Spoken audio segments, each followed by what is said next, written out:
What's going on, Overdog Man Dan here. So, the LENZ. This one's an odd one. It's a cool bow. Maybe not the best bow. It definitely is different than all the other bows. Each one has its own way to play, of course.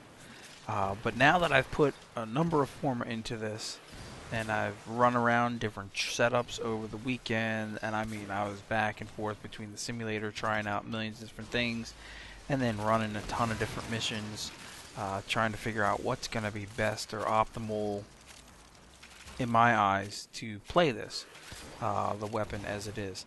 Now, it's pretty crazy in terms of the weapon. First, if you don't know where it is, you're going to find it in your energy lab in the dojo. So your clan has to build the weapon. It's clan tech. Okay, there's obviously prerequisites. So the prerequisite on it is going to be the Amprex build. And then after that, you're able to build this weapon. Okay, this is a Corpus bow. It has a built-in ammo mutator. So while there's only 6 arrows, if you will, you're able to, just as long as you keep running around, you're able to pick up ammo and keep yourself filled up. Now, there are times you may stand there for 2 seconds longer and then realize you're out of ammo, and it'll flip over to another weapon if you have another weapon equipped, but it only takes a second to pick up ammo, you know, run around on the map, because it automatically has its own mutator mod in it, which is rather cool. Okay, it inflicts cold procs every time, no matter what. It will always inflict cold procs. Moderate area of effect on this. When exploding the cold area, if you will, it will deal blast damage in an even larger radius, which is nice. Okay, it pretty much has a high chance, or almost always a chance, for impact to occur on direct arrow impacts, which will stagger enemies. It's a 100% chance to proc the impact, if you will, in an AoE when impacting enemies or surfaces, along with the cold proc that occurs no matter what happens. Okay. No, they don't let you use, you know, Thunderbolt or whatnot on this. But then again, you really don't need it. Okay. Note that it is a self-damage weapon, and you will die several times.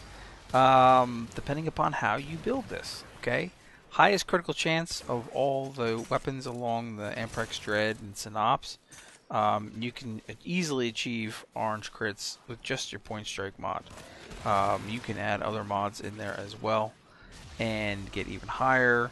There's other ways to get yourselves into the red zone, if you will, the 200 plus, but it's not really something that's necessary based off of what you're going to do with the weapon.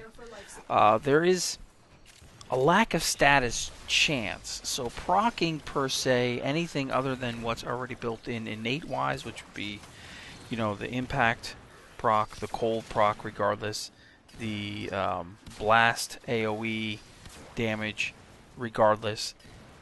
In terms of status procs at any of the other elements, it's pretty much not going to happen. That's not to say that you don't want to put elemental damage on for the straight up elemental damage, but don't expect the elemental proc to occur very often, if any, other than what's there. So that's something you have to consider. You're going to be building it slightly different than what you normally would. And with the lack of status procking, if you will, outside of what's already innate on the weapon, you're going to find at the higher levels of enemies that it's going to be a lot more fall off, if you will. Maybe not the best. Definitely, I would say definitely not the best bow to take, you know, up to the super high levels. I noted in testing, trying to take out corrupted heavy gunners at level 145 in the simulator area, it was taking forever to take them out. If I switched over to, say, my Rakta Cernos, I switched over to the Mutalis Cernos, just switch over to the Dread, these guys are going down fast because of your actual status procs that are on these other weapons and the different abilities they have. That's not to say this is a bad weapon. I actually really enjoy this weapon. It's challenging because of that self-damage. There are several times that I can survive it. and there's just sometimes I can't survive it. If I get stuck inside that cold proc and I can't get myself out of that cold proc, I'm pretty much guaranteed to die. But it's going to happen. But it is a fun weapon to play with, and it's one of the different types of weapons that they've brought out now. You know, there's good points, there's bad points to it, like I said. So it's going to be all in how you want to set it up and what you're looking to get out of it. Don't expect it to be like god tier weapon, but built correctly to suit your playstyle, I think you'll be more than thrilled with it. So with that, let me go ahead and show you what I've done with this, where I've ended up with it so far, and we can go from there. Okay, let's get over here to this bad boy. You know, overall, like you said, the high critical chance, 50%, critical multiplier, there is almost no status chance. You're looking at the cold, impact, and blast. Each one will do its proccing, and that's pretty much what's guaranteed on this. The other items are not. It is a noisy item. Okay, it's not silent like the other bows. Just as FYI, you can, if you're using a Loki, make this with this hushed invisibility. Make this a phenomenal weapon, but you gotta make sure you don't kill yourself. Anyway, let's go ahead and take a look through here. So let me drop these in. I've done a lot of different things on this. At one point, I actually also I had critical delay in here with the vital acceleration, giving me 149% critical chance. It brought up my charge rate a little bit, but after going through everything, I ended up taking that out, figuring the 125 is always going to get me critical, and that's all really that I need. So ultimately, we ended up with your standard serration and split chamber. I have 4 forma because I screwed up this one slot here and I had to reforma it. Otherwise, it would have just been a 3 forma setup for me, most likely. But we got a serration split chamber, you know, for your base damage. You're gonna have point strike on here. You're gonna have vital sense on here for your critical. We're gonna have vile acceleration in here for your 90% fire rate increase. Yeah, you've got a little damage drop off of 15%, if I could speak, but that 90% is going to be huge. Putting shred on this mod, you can get that better fire rate, or prime shred if people have it, sure, but you lose out on that blast cold because it's going to shoot through the enemy that you're trying to take out and go someplace else, so it almost is useless on this weapon. Now, in terms of elements, you can do what you want. As you can see here, I have a few on here. So I've got viral, I've got toxin, I've got the impact, I've got the blast, I've got the radiation. I don't have cold, but cold will automatically proc regardless. It's there, it's innate on it. It automatically does it. So you don't even need to have cold. So if you're really looking at this, this is a rainbow build. Anyone who's played the game long knows what a rainbow build is. We've got everything in here.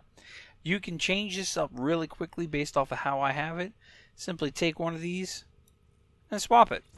Now you'll have heat, you'll have impact, you'll have blast, and you'll have corrosive.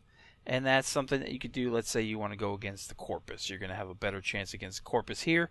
If you want to go more against the Grenier, having that radiation, having that viral, this is your better way to go. And that's kind of something that you're going to want to do, is probably kind of determine which way you want to go with it, depending upon which enemy you're rolling with. Okay, I'm going against infested. I'm probably going to go this way as well for that extra heat damage that comes out of it. But that's it. I mean, I'm going to get some viral damage. I'm going to get toxin damage. I'm going to get my impact plus my proc of the impact. I'm going to get my cold proc even without having cold damage. I'm going to get my blast, and I'm going to get that nice radiation as well. So when you're not killing them right away, and this is a huge CC type of weapon, when you're not killing them right away, you have that radiation on there so they start killing themselves. Okay? Comments, questions below. Thanks for tuning in. I hope you guys enjoyed this, and I'll catch you guys next time.